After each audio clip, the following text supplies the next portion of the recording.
नमस्कार, मैं विवेकानंद और आप देख रहे हैं news for nation. Bihar BJP का अगला अध्यक्ष कौन होगा, इस पर चर्चा शुरू हो गई है। कल जिस तरीके से बिहार विधानसभा और विधान परिषद में नेता विरोधी दल के रूप में चयन हुआ, उसके बाद से ही अब कयास लगने शुरू हो गए हैं कि क्या अब अगड़ा और पिछड़ा को जिम्मेवारी तो दे दी गई, अब अध्यक्ष को लेकर के किसे जिम्मेदारी दी जाएगी, यानी कि क्या दलित को मिलेगा या फिर अति पिछड़ा समाज से मिलेगा बीजेपी का नया अध्यक्ष।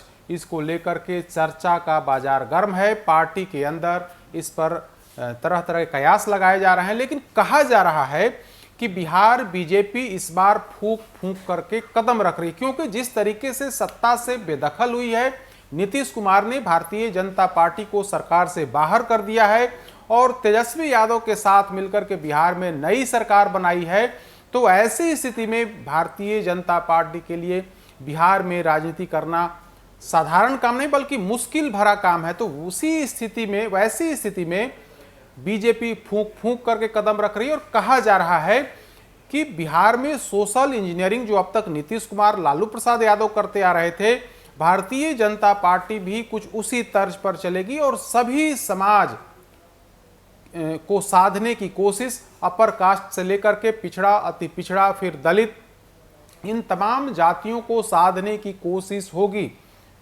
कल जिस तरीके से सदन में यानी कि बिहार विधानसभा में नेता प्रतिपक्ष के तौर पर भूमिहार समाज से आने वाले विजय कुमार सिन्हा को जिम्मेदारी दी गई और बिहार विधान परिषद में कुशवाहा वर्ग जो पिछड़ा समाज से आने वाले सम्राट चौधरी को जिम्मेदारी दी गई है, उसके बाद अब पूरी गुंजाइश है कि बिहार बीजेपी के अध्यक्ष की कुर्सी पर कोई अति पिछड़ा समाज से आने वाले नेता या फिर दलित समाज से आने वाले नेता को यह जिम्मेदारी दी जा सकती है।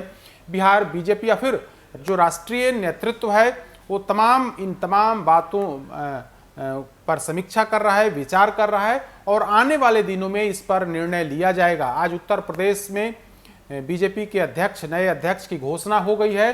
अब बारी बिहार की है, क्योंकि बिहार बीजेपी के जो वर्तमान अध्यक्ष हैं डॉक्टर संजय जायसवाल, उनका कार्यकाल 14 सितंबर 2022 को खत्म हो रहा है।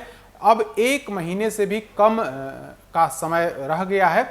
तो ऐसी स्थिति में कभी भी बिहार बीजेपी के अध्यक्ष की घोषणा हो सकती है। जानकार बताते हैं कि जो शीर्ष नेतृत्व है वो लगातार बिहार बीजेपी के नेताओं से संपर्क में है, बातचीत किया जा रहा है। बिहार बीजेपी के सह प्रभारी हरीश द्विवेदी संपर्क में है। जो जेपी नड्डा जो राष्ट्रीय अध्यक्ष हैं, अमित शाह एवं अन्य नेताओं ने इस पर मंथन किया है।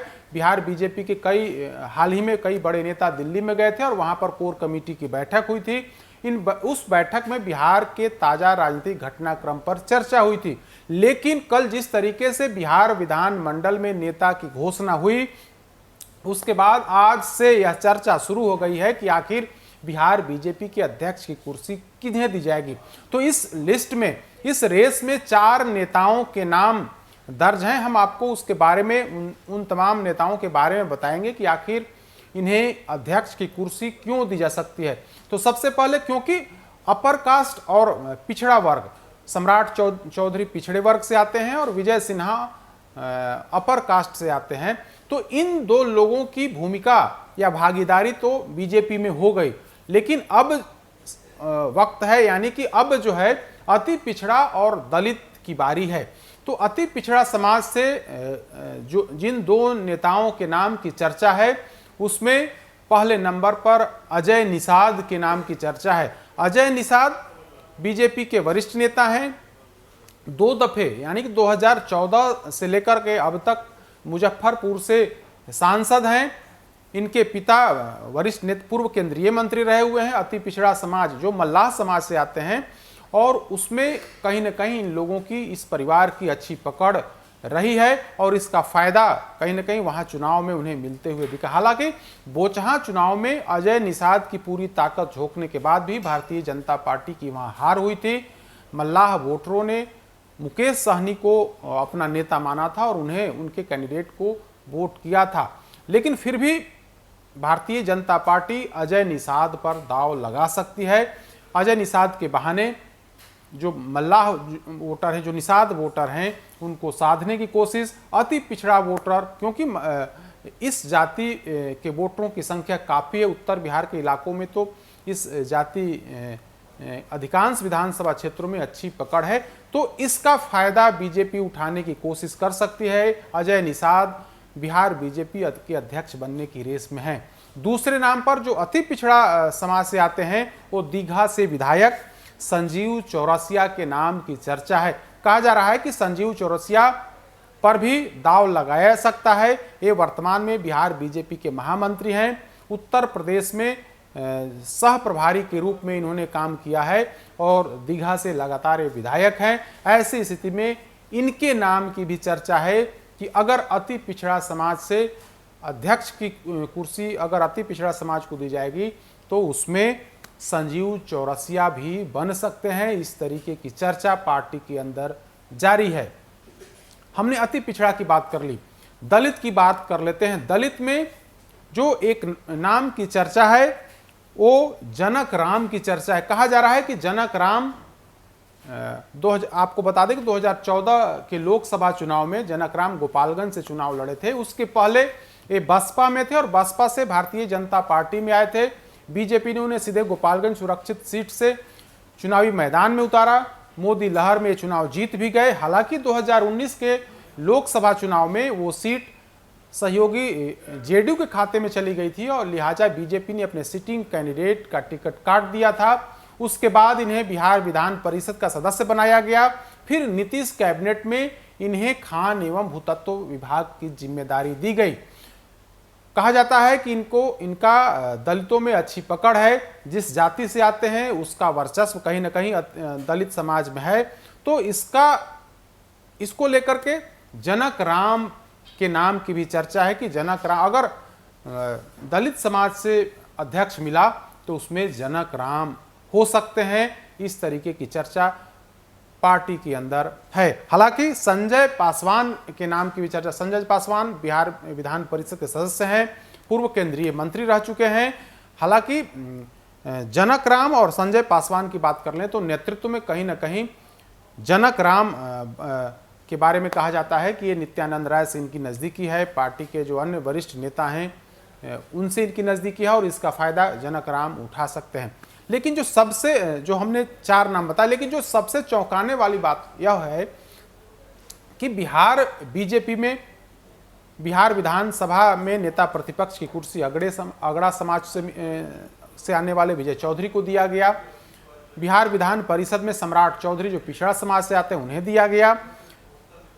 अध्यक्ष अब तक जो स्थिति थी कि अध्यक्ष वैश्य समाज से आते हैं। एनडीए की सरकार में तारकिशोर प्रसाद जो डिप्टी सीएम थे वे भी वैश्य समाज से आते थे। अगर पूरे तौर पर वैश्यों को खत्म किया जाएगा तो इसका भी कहीं ना कहीं वैश्य बिरादरी के जो वोटर हैं उनमें नाराजगी हो सकती है। तो और बिहार में एक बड़े नेता की तलाश भी है। तो ऐसे में यह खबर है कि सुशील कुमार मोदी एक बार फिर से बिहार वापस लौट सकते हैं। वे अभी राज्यसभा के सांसद हैं। बिहार में बीजेपी को एक बड़ा चेहरा चाहिए। तो ऐसी स्थिति में नेतृत्व कहीं ना कहीं सुशील मोदी पर भी दांव लगा सकता है। हालांकि अभी इस तरह की कहीं कोई पार्टी के नेता यह नहीं बता पा रहे हैं, लेकिन अंदर खाने यह भी चर्चा है कि सुशील कुमार मोदी को बना करके पार्टी नेतृत्व 2 मैसेज देगा। एक तो वैश्य जाति के नेता को एक बार फिर से बिहार में लाया जाएगा और दूसरे तेजस्वी और लालू परिवार के साथ साथ नीतीश कुमार को घेरने की आज की तारीख में बड़ी जरूरत है। बिहार बीजेपी के नेता वो काम नहीं कर पा रहे थे। तारकिशोर प्रसाद हो या फिर अन्य जो नेता हैं वे यह काम नहीं कर पा रहे थे। ऐसी स्थिति में सुशील मोदी को बिहार ला करके बड़ा मैसेज देने की कोशिश नेतृत्व की तरफ से हो सकती है। हालांकि जब बिहार की सरकार से भाजपा को नीतीश कुमार ने बेदखल किया, उसके बाद फ्रंट फुट पर है सुशील कुमार मोदी। नीतीश कुमार को लगातार घेर रहे हैं। लालू प्रसाद या लालू परिवार को घेरने का वे कोई मौका नहीं चूक रहे हैं। ऐसे में अगर नेतृत्व ने यह समझा कि बिहार में एक बार फिर से उनकी जरूरत है तो निश्चित तौर पर अध्यक्ष की कुर्सी उन्हें दी जा सकती है। हालांकि यह सब कुछ कयास है, स्पष्ट तौर पर कुछ भी नहीं है, लेकिन चर्चा इन तमाम बातों की है कि अगर अति पिछड़ा समाज से ने पार्टी दाव लगाया तो निश्चित तौर पर अजय निषाद उस रेस में है। उसके अलावा संजीव चौरसिया हैं। अगर दलित वर्ग से आते हैं तो जनक राम है, लेकिन जो सबसे चौंकाने वाली बात है, जो चौंकाने वाला नाम है, वो सुशील मोदी का नाम हो सकता है, क्योंकि बिहार बीजेपी को एक बड़े और कद्दावर नेता, बोलने वाले नेता, जानकार नेता की जरूरत है। तो वैसी स्थिति में सुशील मोदी पर राष्ट्रीय नेतृत्व, जो बीजेपी का नेतृत्व है, वो दाव लगा सकता है। तो इस तरीके से बिहार बीजेपी का अगला अध्यक्ष कौन होगा, इसको लेकर के काउंटडाउन शुरू है। अगले महीने तक, यानी कि सितंबर के 15 तारीख के पहले तक बिहार बीजेपी को नया अध्यक्ष मिल सकता है। आज उत्तर प्रदेश में शीर्ष नेतृत्व की तरफ से भारतीय जनता पार्टी ने वहां अध्यक्ष के नाम का ऐलान कर दिया है। अब बारी बिहार की है। अब देखने वाली बात होगी कि किसे बिहार की जिम्मेदारी दी जा सकती है, क्योंकि आने वाले दिनों में 2024 और 2025 में बिहार लोकसभा के साथ साथ बिहार विधानसभा के चुनाव हैं। ऐसी स्थिति में भारतीय जनता पार्टी का जो शीर्ष नेतृत्व है वो फूंक फूंक करके कदम रखेगा। अब देखना होगा बिहार बीजेपी में अगला जो नेतृत्व है वो किस नेता के कंधे पर वो जिम्मेदारी दी जाती है। अधिक अपडेट्स के लिए देखते रहिए न्यूज़ फॉर नेशन। नमस्कार।